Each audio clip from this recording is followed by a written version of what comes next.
it's Ivy Slater, and you're listening to Her Success Story Podcast, a show where gutsy businesswomen share their success journey.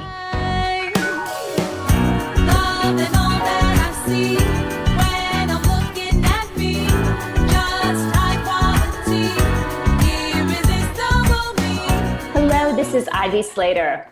Welcome to this episode of Her Success Story. I have an amazing woman leader today, Molly McGrath. Since the late 90s, Molly's has coached, consulted, and directed presidents and founders of national organizations over 400 law firms across in executive level leadership, continuous improvement, and team empowerment initiatives to infiltrate new markets, leverage partner ecosystems, and produce profitability. Those are a lot of great words, Molly, and I am so excited to actually have just a conversation with you. But let's just give you a little bit of points on Molly, and then you could read her full bio in the show notes. Molly is a best-selling author.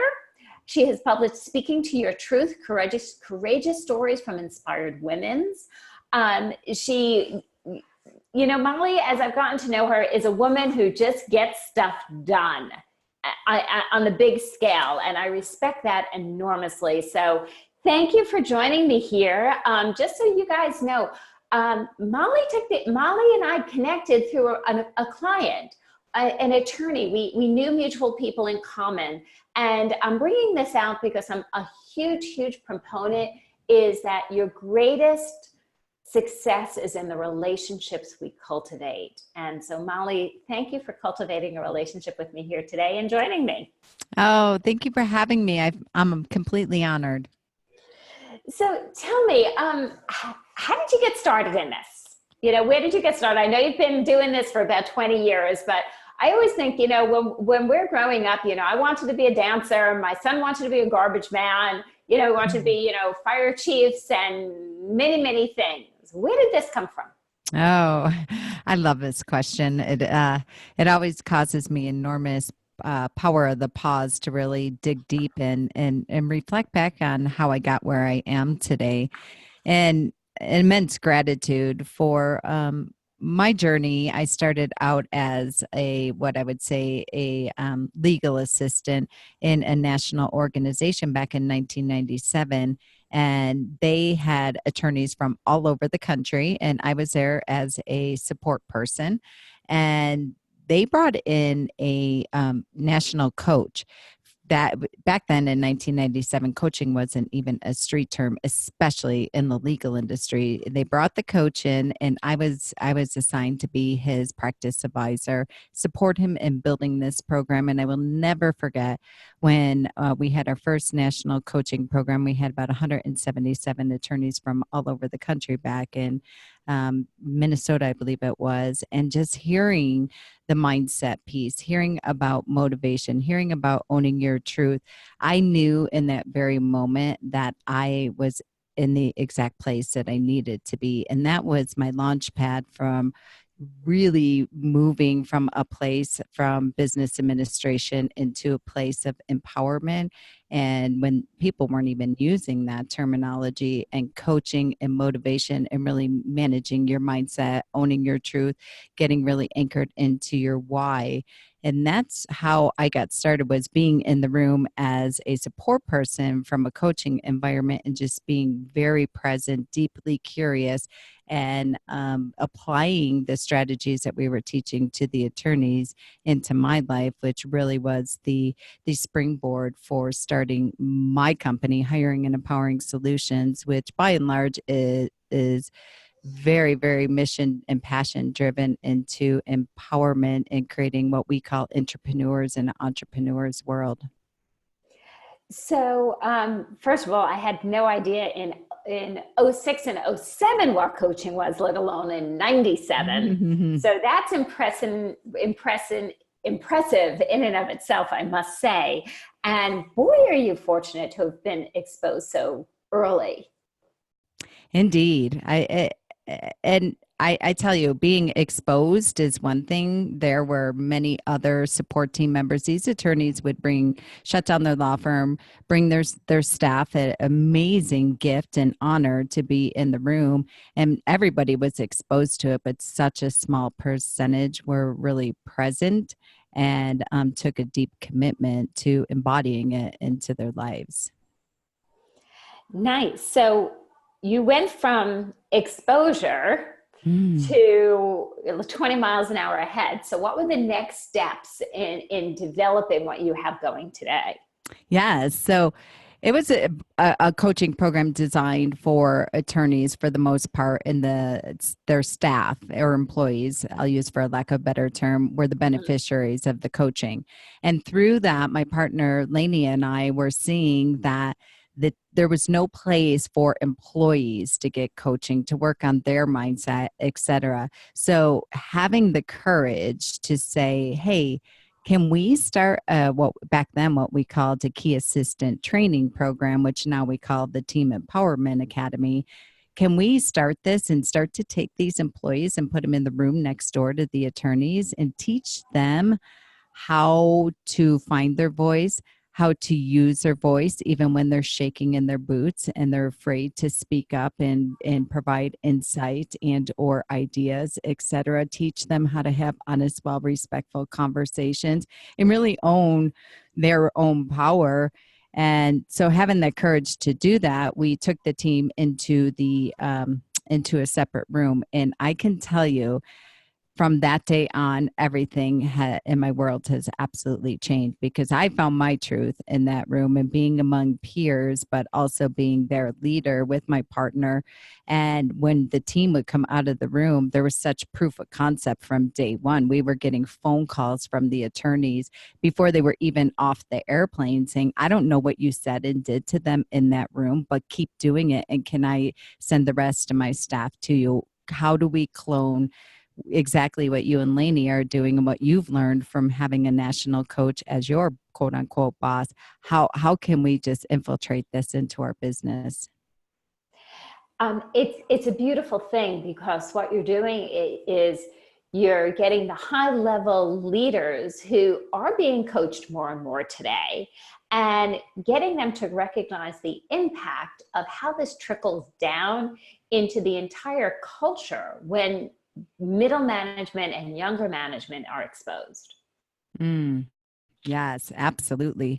Absolutely. There was a tremendous amount of fear in the beginning. It's funny, we always tell this story where the first day we brought all the team into the room and we shut the door, and then somebody would open the door to go to the bathroom and you would just see the swarm of attorneys outside the door with almost like the proverbial glass to the door trying to listen to what we were saying.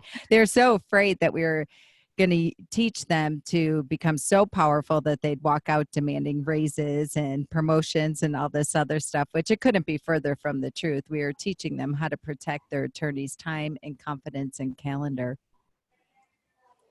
Is a huge impact of that and value to attorneys today.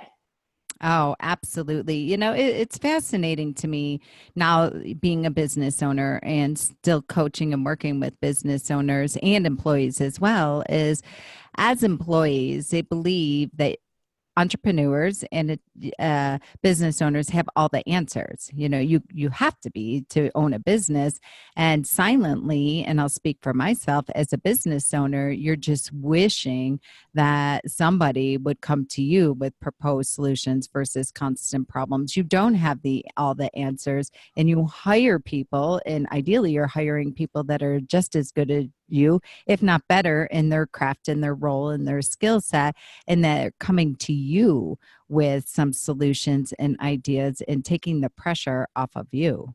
And that's ideally what we really lobby very hard for, and we're very passionate about is creating what we call intrapreneurs and entrepreneurs worlds, where they understand everything that's coming at an entrepreneur. We always say, here's the deal: you really want to get the inside of their head, go and follow them around for 1 week solid in every client meeting, every sales meeting. And it's hilarious because the team will call us after 2 days. They'll say, Oh my God. I had no idea. I'm exhausted. That they don't even drink water. They don't eat. They don't use the restroom. I don't know how they do it. So true. So true. So tell me, in building all businesses, it's a journey, and Mhm. there's many highs and there are some challenges along the way. What insight can you share with us from some of the challenges you've faced and how that has led you to being the business you are today?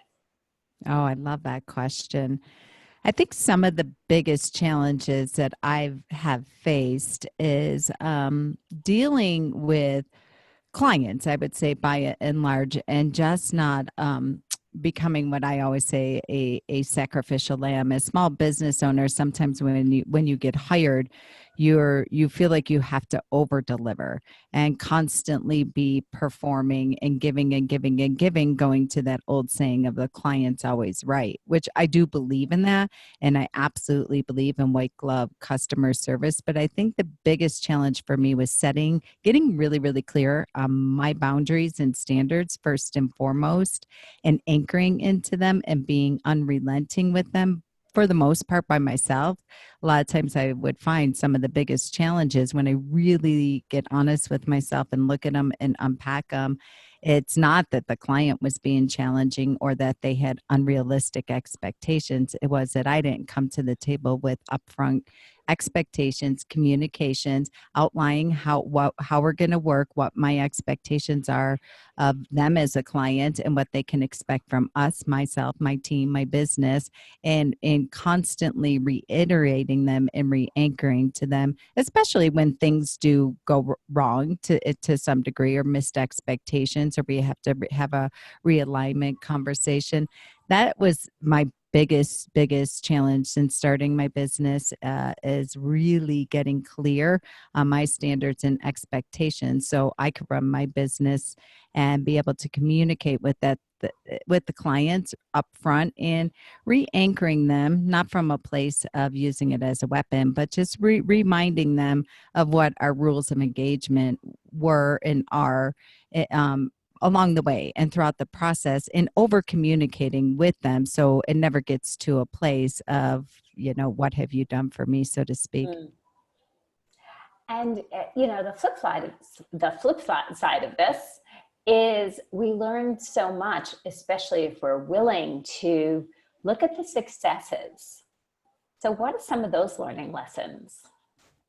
Mm. The learning lessons of success. Yes.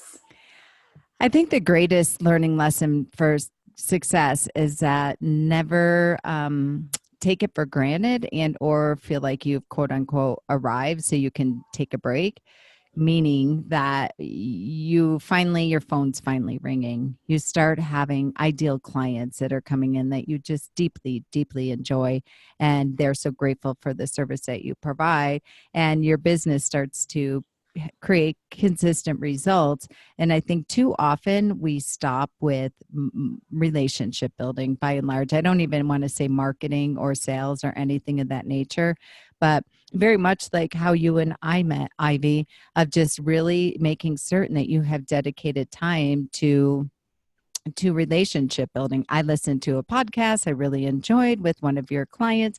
I found you on LinkedIn and sent you a note and said, wow, I really enjoyed that. And here we are today. I think if I didn't have time carved out in my calendar to really, I put it in there, hardwired relationship nurturing. And that's exactly what it is for me, is just making certain that you are constantly paying attention to that, regardless of how successful you are, because most of us are in the personal service industry. It really doesn't matter if you're even in the product industry.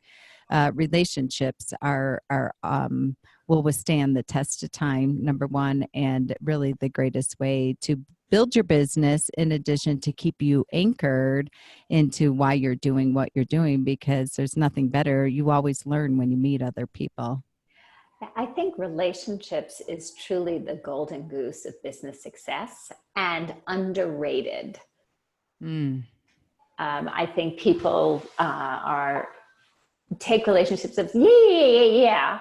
It's like yeah. Something, yeah, we all do that. It's no, where I will say you could take a business completely away from somebody and you have the ability to build anything based on the relationships you've cultivated over the years in business. So it's not what business do I do tomorrow, but what relationships do I have that cultivates my future. Oh, I love that. And I know you are the expert on this conversation. And I can't wait to have you on my podcast to really communicate that to my clients as well, because I'm really, really excited for you to bring this conversation to my clients and to my community, because so often when I get phone calls from people saying, cash flow hit the skids, I don't know, my employees are coming unglued, this is going on, I feel like a hamster on a wheel. And when I start dissecting it, I'm like, talk to me about your relationship building. What have you been doing out in your community to cultivate relationships? 100% of the time, they negate it. We got too busy to do that. The Didn't calendar. you hear, right? Didn't you hear what I said? We're having cash flow issues. I Yeah. can talk about that right now. Yes, yes, yes. Yes, yes, yes, and yes. We're in sync, my friend. So, quick question here. I always, I think from both of us coming from the place of we're in the journey of business and we're both love the journey of business. There's always some surprises along the way. What has some of the surprises been for you in building this business? I think the greatest surprise for me was being upfront and out front, and like you said, with relationships early on, after we started and we started having those little breakout sessions and those conferences, we would get calls from people constantly, and over we'd hear, you should write a book, you should write a book, you should write a book. And Lainey and I would look at each other and say, we're not authors. We don't want to write a book. But after hearing this over and over again, we decided to write a book because honestly, we felt like we could have greater impact and leverage and reach to be able to put everything in one concise area. And the biggest surprise for me was that we were able to crank out this book so quick, without effort, with ease, with joy, with a tremendous amount of value. To this day, I still get comments from people that say, thank you so much. I just read chapter 10 and I learned X, Y, and Z. And the surprise to me was I would never, even today when people say Molly's an author, I cringe a little bit and say, I'm not an author. I just have something really important to say. I just have a lot of value to share. And it's just a very quick and easy way to get that message out there. So the biggest surprise for me was don't ever underestimate what you can do and really pay attention to what people were saying, because if we weren't getting that feedback from people saying, oh my goodness, I wish I recorded this, I wish you had a book, this should be in a book, if we just negated that and we just dismissed it and didn't power down and really listen to that and take it to heart, I think I wouldn't be where I was today. And with writing a book and then writing our second book quickly after that, now we're in the process of writing our third book. And it's not from a place of being a famous author, it's from a place of creating impact. So I think that was the biggest surprise, was to be a published author. It's interesting you share that story because, bottom line is when very early on, an early client of mine, we would meet in person, I would handwrite my notes. Not that anybody could imagine this in this day and age. And she would look across the table and she goes, you're going to put all this in a book, right? And I was like, oh God, no.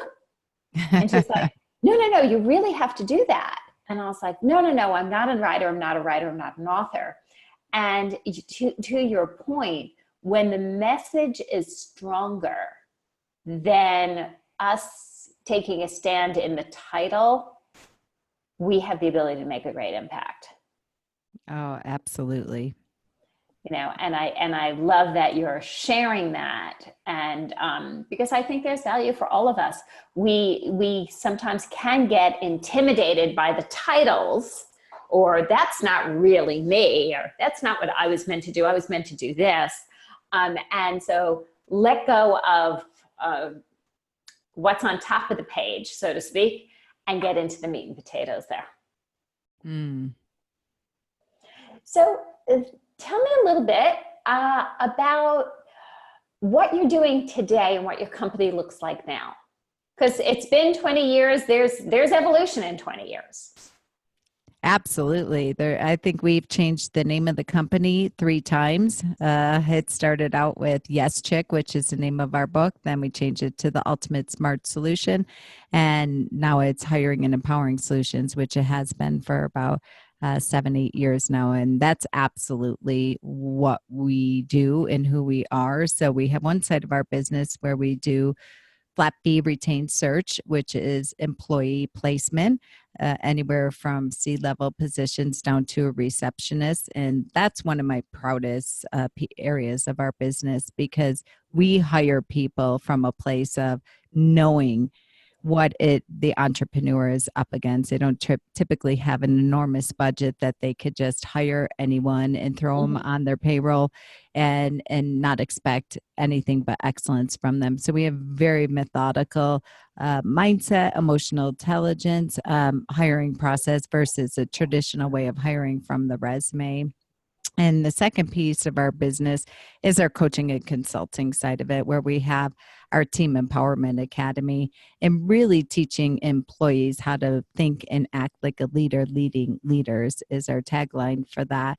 And putting them through we have a weekly mastermind class. We have a back end of our academy where we have a 12 module series to teach them to become intrapreneurs. Is a terminology that we use in an entrepreneur's world, which basically means that they think and act like a business owner without putting the capital in there, but they are putting the heart and soul in there just equally as an entrepreneur does. Lovely. It's exciting, and it's exciting to hear, because so many people are approaching leadership development, business development from only the high level approach, which is very important. I'm not saying it's not, but you can't forget who supports the leaders. And when you have an impact overall with the organization from all levels, you have greater ability to have a strong, long-standing organization. Yeah, that's exactly right. I always tell the entrepreneurs this when they say, "Oh, I just need to hire quote unquote just a receptionist." I say, "Well, shift your mindset a little bit, because the person on the front lines and front stage of answering your phones, if they don't do an excellent job, your job's irrelevant, because you have no one to meet with, because they haven't provided that client experience that you expect." Very, very true. So Molly, tips, strategy, tips and advice for the listeners out there today. So my number one piece of advice I would say is, don't ever underestimate yourself and what you're capable of. I think you said this earlier, Ivy, of really pay attention to what the community and your tribe are saying to you and being reflected back to you.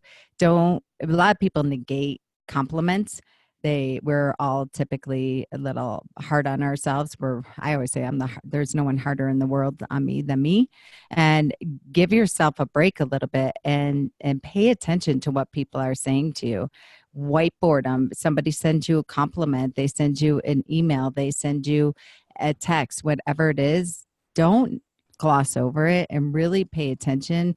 Like Ivy said, like I said, you should write a book. Oh, you should start a team training program. That's where our hiring process came out of as well, because people would say, can you help me hire? How can I hire someone like you? And it was that one comment that birthed the start of our business. Was that was very common. So I would say my greatest piece of advice is stop and listen and really get present to what the people around you are saying.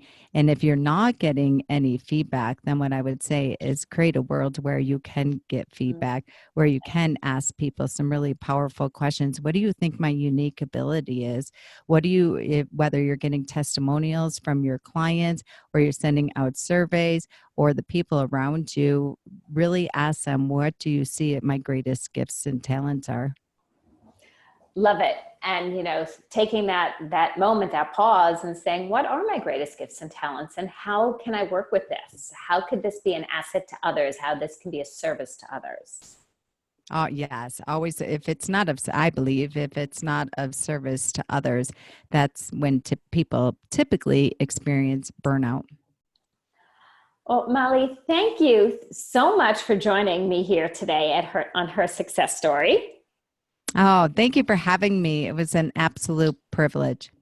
And it's beautiful to see and to educate out there for myself and to have a guest like Molly on today to see, I came into coaching consulting in '07. My eyes got open to it. And at that point, people didn't know what coaching was, and to learn how long and the history of the profession a little bit and the impact and the ripple effect it has is a beautiful thing. I love that. Well said. So listeners, you want to tune in and listen to more Her Success Story episodes, feel free to subscribe. We will be in your inbox every Monday morning as we drop a new episode. Listen to some archives, and don't forget to leave a note and a comment. What did you like to hear? What did you like hearing today? What made an impact on you? Anything you still want to know and hear, let us know. Write to us, and we would love to continue to build a great subscribers base, and more important than anything, great content as we get many, many more stories and information and insight out there in the world. Thank you for joining me here today, Molly. Till next time, ladies and gentlemen. Thank you for having me. To shine.